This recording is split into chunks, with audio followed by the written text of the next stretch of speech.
day, viewers.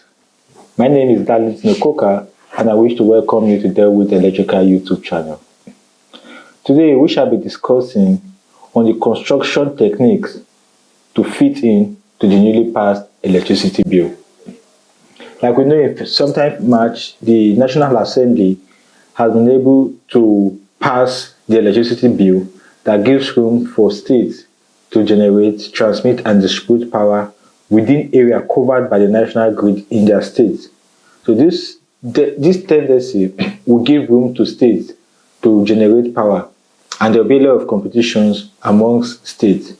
Bearing this in mind, and with its enormous benefit, we are seeing a tendency whereby states will want to employ their own discos, states will want to have their own GENCOs and their own TCN or their own transmission companies.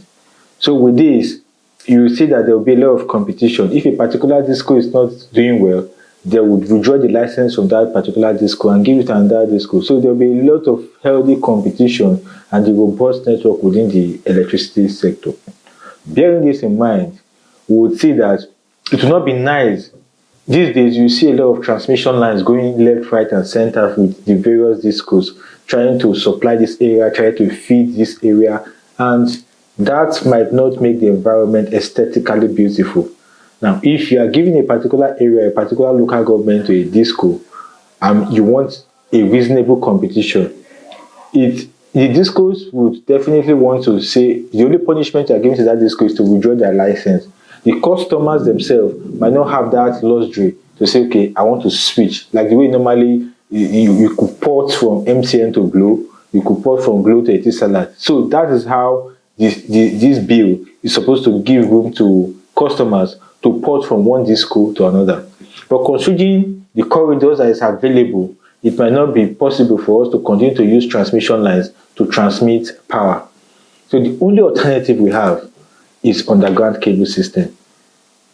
But there's a problem. The problem is that our road network has not been designed to cater for underground system of transmission of cables.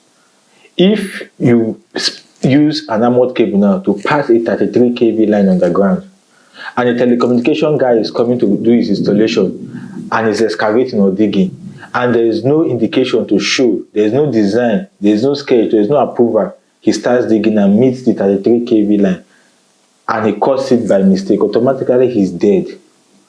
So what this article is all about, or this presentation is all about, is to create an awareness that if we are going to use the underground system, or if we are going to abide by this bill that has just been passed by giving multiple license to distribution companies and transmission companies to transmit power, then we are going to make an alternative to our road network design.